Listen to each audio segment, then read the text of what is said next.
আমরা এখন গঙ্গার ঘাটে যাচ্ছি জল আনতে। আগে কাওয়ার নেব, তারপরে জল তুলব। রাস্তার দুই ধারে এরকম কার্পেট বিছানো আছে যাতে হাঁটতে অসুবিধা না হয়। বলবো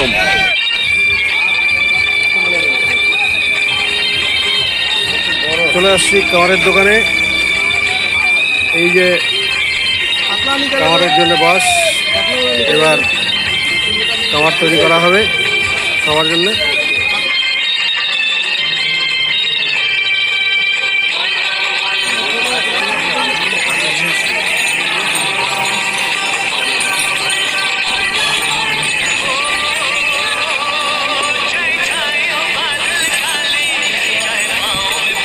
আমারটা হলো 330।